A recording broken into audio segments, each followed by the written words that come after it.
ডায়রিয়ার প্রকোপ গঙ্গাজল ঘাটের দুর্লভপুর এলাকায়। ইতিমধ্যে দুর্লভপুর লোহারপাড়ার ডায়রিয়ায় আক্রান্ত বেশ কয়েকজন স্থানীয় অমরকানন গ্রামীণ হাসপাতালে চিকিৎসাধীন বলে জানা গেছে।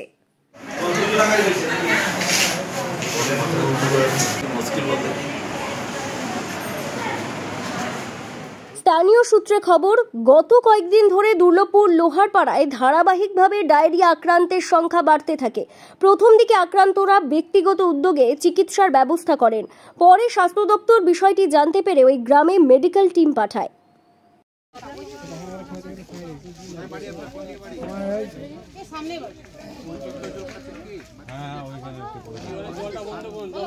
কি হবে, যেমন রান্না বান্না করি ঘরে সেরকমই খাওয়া দাওয়া করেছি, দিয়ে তো বমি পায়খানা এটার হয়ে যে ছেলের হয়েছিল, ছেলেটার ওই মোড়ে দেখায় ঠিক হয়ে গেছে, তো ওই মেয়েটা ঠিক হয়ে গেছে। জন্য মানে কাকে কি গুনবো, আমার পেশেন্ট নিয়ে ব্যস্ত আছি, তো কাকে কি গুনবো বলো, ততটা এই 4-5 দিনের মধ্যেই হয়ে গেছে।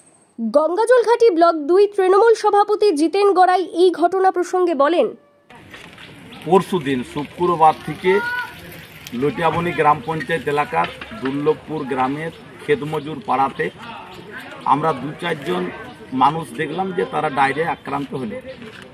আমরা তৎক্ষণাৎ তাদেরকে মেডিকেলে ভর্তি করা হয়েছিল। গতকাল সেই সংখ্যাটা অনেকটা বেড়ে গিয়েছিল। এই মুহূর্তে আমাদের অমরকানন হাসপাতালে প্রায় আমাদের 35-এর বেশি রোগী ভর্তি আছে। আমাদের যে ব্লক প্রাথমিক স্বাস্থ্যকেন্দ্র, সেখানে আমাদের সুন্দরভাবে চিকিৎসা চলছে। পশ্চিমবঙ্গ সরকারের আমাদের জনস্বাস্থ্য কারিগরি দপ্তরের পক্ষ থেকে প্রায় 10,000 জলের পাউচ এসছে। আমাদের বিশুদ্ধ পানীয় জল তারা আমাদের ট্যাঙ্কার করে পাঠাচ্ছে। আশা করছি আজকের পর থেকে আমাদের অনেকটা অবস্থার উন্নতি ঘটছে। আমাদের স্বাস্থ্য দপ্তরের মেডিকেল ক্যাম্প কাল থেকেই তারা আছে। আমাদের সম্মানীয় বিএমওএইচ ম্যাডাম মহাদয় এসেছিলেন, জয়েন্ট সাহেবও এসেছিলেন।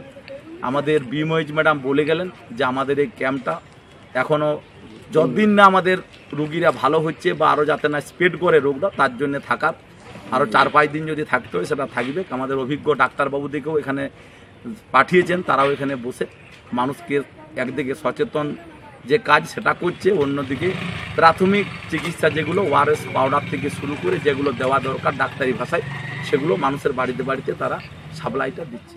অন্যদিকে প্রশাসনের তরফে পর্যাপ্ত পরিশ্রুত পানীয় জল, ব্লিচিং পাউডার সহ অন্যান্য প্রয়োজনীয় দ্রব্য পাঠিয়েছে বলে স্থানীয়রা জানিয়েছেন। ব্যুরো রিপোর্ট, দক্ষিণ বাঁকুড়া দর্পণ, দুর্লভপুর।